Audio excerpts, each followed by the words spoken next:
सचिन जी क्या कह रहे हैं? 24? अरे 24 पूरा 24 है। 24 क्या मैं तो सोचता हूँ आगे आने वाले 5 साल भी बीजेपी का ही होगा। 29 भी? 29 भी हमारा है। क्या मोदी जी के मुकाबले किसी को मान रहे हैं गठबंधन के किसी नेता को? गठबंधन में तो कोई है ही नहीं है, वो तो सब लल्लू लाल हो गए हैं में।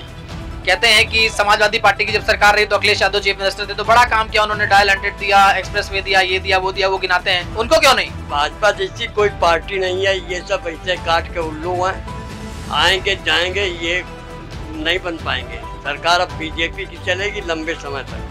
2024 में अगर भारतीय जनता पार्टी या यूं कहें कि नरेंद्र मोदी को बहुमत अगर मिलता है तो क्या इसमें राम मंदिर का योगदान होगा?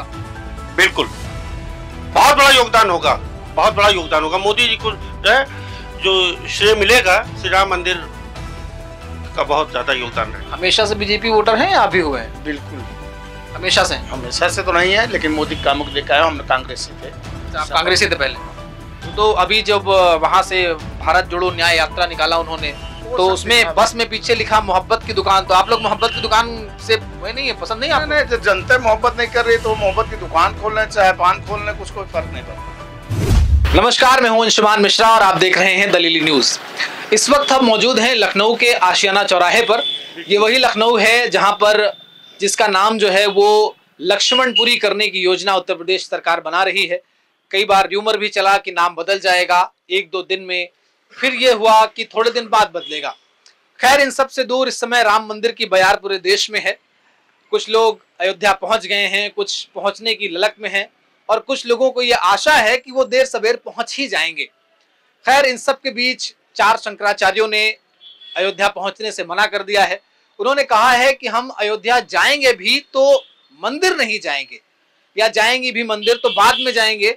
22 जनवरी को जो प्राण प्रतिष्ठा माननीय प्रधानमंत्री नरेंद्र मोदी जी के हाथों से हो रही है उसमें शामिल नहीं होंगे। तो अब देखना यह है कि इस पर जनता का क्या विचार है और 2024 का जो चुनाव है उसको लेकर आम जन में जो जन सामान्य है उसकी क्या अवधारणा है, उसके क्या विचार हैं और वो इस पर्सपेक्टिव को, वो इस मत को कितना सही मानते हैं कि 2024 में नरेंद्र मोदी जी हो, या जैसा कि बसपा ने आज अकेले चुनाव लड़ने की घोषणा कर दी है।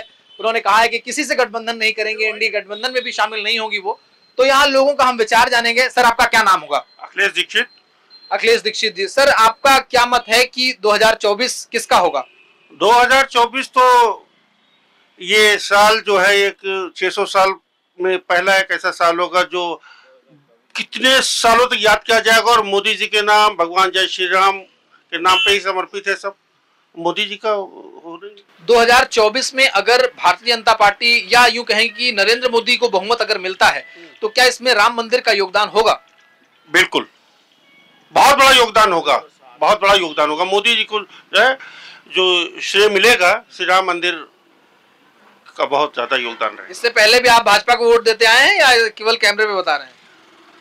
नहीं, ऐसा नहीं है कि हमेशा मैंने भाजपा को वोट दिया है, कांग्रेस को भी मैंने वोट दिया है, लेकिन हर इंसान को अंधभक्त नहीं होना चाहिए। जैसे अभी लगा हमको कि मोदी जी देश के लिए समर्पित हैं, देश का नाम रोशन कर रहे हैं, तो हमें मोदी जी के साथ चलना है कदम से कदम मिलाकर।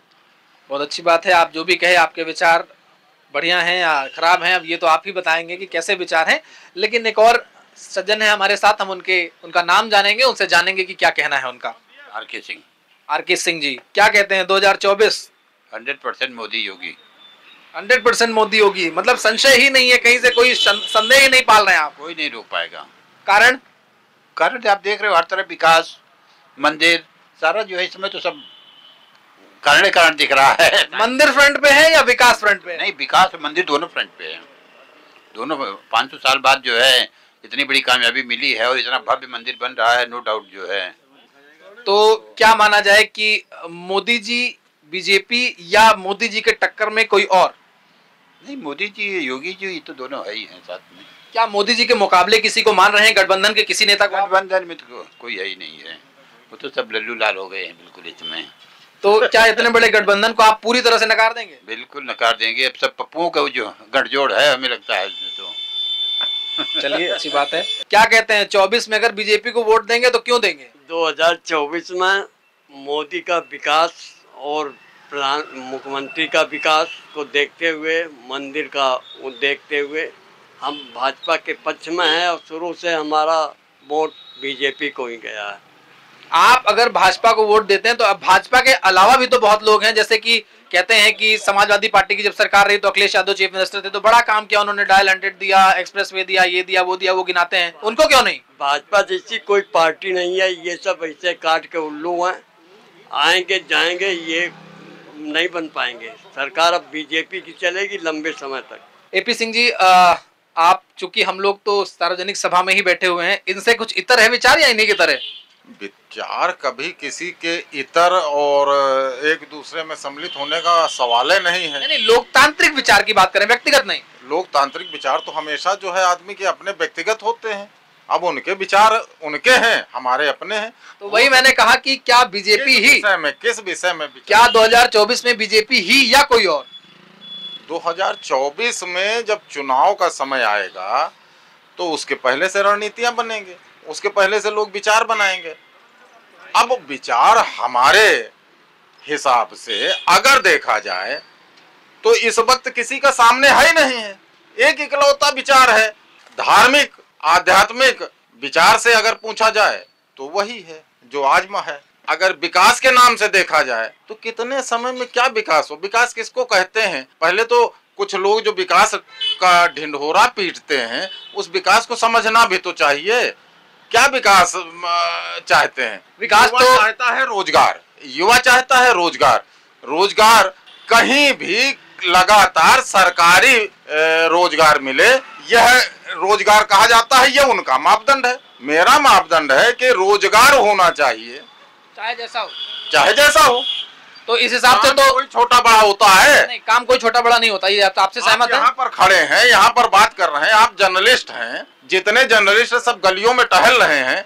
अगर आपको घूमने टहलने का और किसी और तरीके का काम करने को मिल जाए तो आप कहें मैं तो दिन भर टहलता हूँ, परेशान रहता हूँ, मेरा पास रोजगार ही नहीं है, तो बेरोजगार तो नहीं हुए, आप भी नहीं हुए, वो भी नहीं है। तो कोई भी काम करे, काम कोई छोटा मोटा नहीं है, कोई काम छोटा होता नहीं है। इंसान की सोच छोटी होती है, इंसान को उस काम के करने में जो संकोच होता है वो छोटी होती है। जैसे कि विपक्ष के लोग कह रहे हैं कि जब से नरेंद्र मोदी प्रधानमंत्री हुए हैं देश के, तब से देश में जो आपसी भाईचारा है, जो सांप्रदायिक वातावरण था, मतलब जो सेकुलर वातावरण था, वो अब सांप्रदायिक में, कम्युनल में बदल गया है।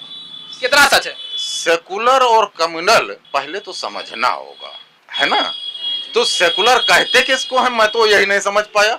सेकुलर उसी को कहते हैं कि जो केवल एक पक्ष की बात करे और सबको लेकर के ना चले, वो सेकुलर हो जाएगा। अरे भाई, सनातन में तो हमेशा कहा गया सर्वे भवन्तु सुखिनः सर्वे सन्तु निरामयाः सर्वे भद्राणि पश्यन्तु मा कश्चित् दुःख भाग् भवेत्। ये तो सबको लेकर के चलता है। तो आप इससे सहमत हैं या असहमत? मैं तो सहमत हूँ भाई, मैं सनातन का हूँ, सनातन के हर विचार से सहमत हूँ। तो मतलब विपक्ष का ये आरोप गलत मानते हैं? मोदी जी सेक्युलर नहीं है? देखिए, वो उनके व्यक्तिगत विचार हो सकते हैं, वो उनको मानने, एक छोटा समूह बड़ा समूह जो भी बन जाए वो उनके विचार हो सकते हैं। समाज का एक व्यक्ति मैं भी हूँ, मैं उस विचार से सहमत नहीं हूँ। बार बार विपक्ष ये चिल्लाता है राम मंदिर इनका उनका। अरे भैया, राम मंदिर इनका उनका क्या? आज इतने समय बाद एक अवसर आया है, बाबा तुलसीदास ने चौपाई लिख दी और कहा कि राम जो है वो सबके हृदय में है, सब जगह कण-कण में व्याप्त है, सबके पास है। अब राम भक्ति के लिए आपको एक सिंबल चाहिए। 2 मिनट रुकिएगा, आपको 1 मिनट रुकेंगे, बाकी लोग भी जाने न पाए, उनका विचार ले लिया जाए। हाँ, बिल्कुल, ये बिल्कुल, नैतिकता है। क्या शुभ नाम होगा? सचिन। सचिन जी, क्या कह रहे हैं? 24? अरे 24 पूरा 24 है। 24 के बाद तो सोचता हूँ आगे आने वाले 5 साल भी बीजेपी का ही होगा। 29 भी? 29 भी हमारा है। कोई विकल्प आप सामने मानते क्यों नहीं? कारण? आप विपक्ष देखिए, कोई है नहीं। विपक्ष आप बताइए, कोई है नहीं तो कहाँ से कर पाओगे आप? विपक्ष में तो बड़े नेता हैं, अखिलेश यादव हैं, शरद पवार हैं, मायावती हैं, ये हैं वो हैं, पश्चिम बंगाल मुख्यमंत्री ममता बनर्जी हैं, नीतीश कुमार। आप देख लो, मायावती को स्टेटमेंट नहीं आ रहा, किसी का कोई आ रहा, कुछ नहीं, सब अंदर हो गए। आप ये समझ गए कि मैं हार रहा हूँ, इसलिए कोई आगे आ नहीं रहा। आप गठबंधन बना रहे हैं, सीटें का बंटवारा नहीं कर पा रहे हैं, क्या कर पाओगे? बीजेपी से लड़ पाओगे इसका? झारखंड के मुख्यमंत्री हेमंत सोरेन, दिल्ली के मुख्यमंत्री केजरीवाल, इन दोनों लोगों को ईडी बराबर समन पे समन भेज रही है और पूरे देश का विपक्ष ये कह रहा है कि बीजेपी की ये चाल है कि 24 में दोनों लोग चुनाव न लड़ पाए या अच्छे से न लड़ पाए? बताओ, आप गलत ना हो, एक बार पुलिस आपके घर रेड मार दे, कुछ ना मिले, कुछ कर पाएगी? आप गलत हो तभी तो ईडी आपके पीछे पड़ी हुई है। और आप ईडी कोई वैसे तो है नहीं कि ईडी जबरदस्ती आपके घर में कुछ सबूत रख दे या कुछ उठा ले जाए। आपने गलत किया ना, तभी तो भाग रहे हो। आप ईडी ने जिसके घर में छापा मारा, करोड़ों रुपए अरबों रुपए कैसे मिल रहा है? आप कांग्रेस के एक छोटे से नेता के घर में अरबों रुपए मिल रहा है, कैसे मिल रहा है? कुछ तो गलत किया होगा, घोटाला किया आपने। हम कह रहे केजरीवाल आपने घोटाला नहीं किया, ईडी बुला रहा, क्यों नहीं जा रहे हो? आप जाके सफाई दे दो कि मैंने कुछ नहीं किया। उन्होंने तो कहा कि जो भी ईडी को सवाल पूछने हैं मैं पेश नहीं होऊंगा, लिख के दे दूंगा, वो सवाल लिखित में पूछ लें। ये तो गलत हो गया। आपको अगर मुझसे अगर कोई सवाल जवाब करना हो तो मैं कह दूंगा भैया मेरे को लिख के भेज दीजिए, मैं आपको दे दूंगा, आप बैठ के आप पढ़ लेना। उन्होंने तो कहा कि ये राजनीतिक रूप से किया जा रहा है। अरे तो हम कह रहे राजनीतिक, आप राजनीति कर रहे हो, अगला राजनीति कर रहा है ना, तो आप कह दो कि भैया हमारे पास भेजो सबूत, हमारे घर छापा मार लो, हमारे सारे संगठन देख लो, अगर हमारे पास एक सबूत निकले हमको जेल के अंदर कर दो। अगर उसकी जगह कोई अच्छा व्यक्ति होता, सभ्य व्यक्ति होता, कहता आइए स्वागत है मेरा, आप मेरे घर में छापा मारिए और सबूत ढूंढिए, अगर मिल जाए तो मैं जेल जाने को तैयार हूँ। लेकिन वो पता है कि यार ईडी ने एक बार मुझे पकड़ लिया तो मैं तो अंदर जाना तय है। आज देख लो रिकॉर्ड पीछे वाले, जिसके घर में छापा ईडी ने मारा है सबूत लेके गई है। ऐसे थोड़े ना कि ईडी का ऐसे ही चला रहा है कि ईडी कह दिया आप।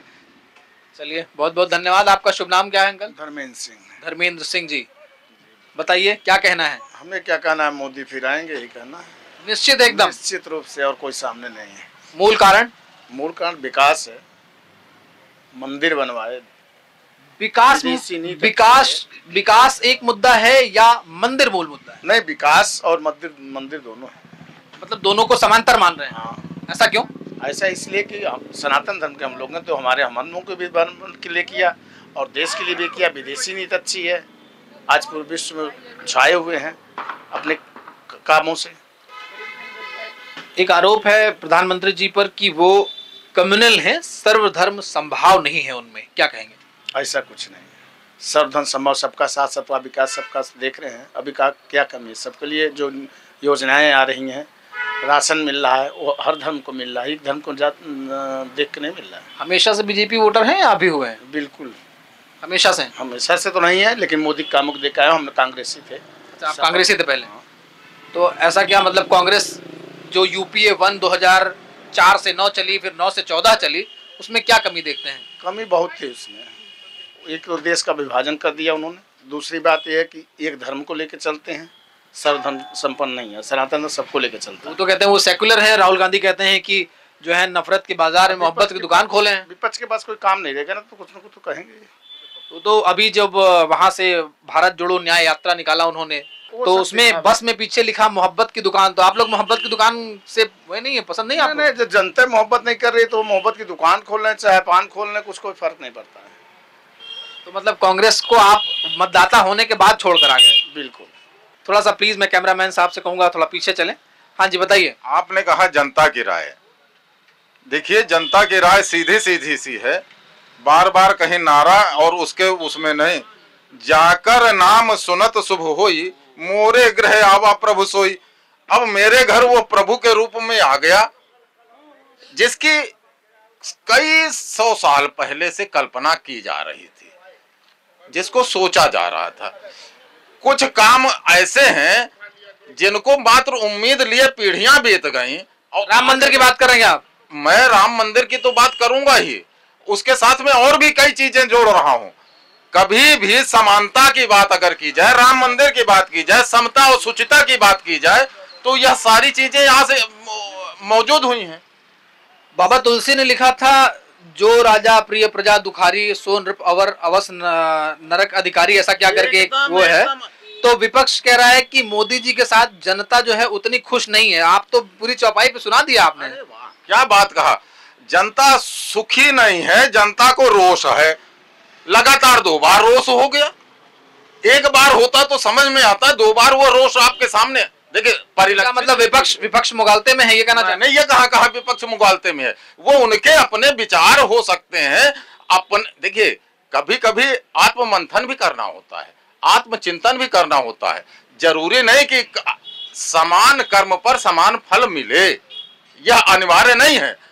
कर्म वही किया जा रहा है। आप भी पत्रकार हैं, आप भी चारों तरफ टहल रहे हैं, आप भी सबकी बाइट ले रहे हैं, सबकी राय ले रहे हैं। लेकिन आप के तरीके से कार्य करने वाला दूसरा पत्रकार अच्छा नामी हो गया, आप नहीं हुए, इससे ये नहीं निराश होने की आवश्यकता है कि आपने कम मेहनत की और कम कार्य किया। समान कार्य पर समान फल नहीं मिलता। कार्य वो कर रहे हैं और उनको अपना कार्य करना ही चाहिए। और मैं यह कहूंगा जनता से कि एक इकलौता नहीं, हमेशा हमारे महात्माओं ने कहा है, हमारे पूर्वजों ने कहा है, निंदक नियरे राखिए आंगन कुटी छवाए।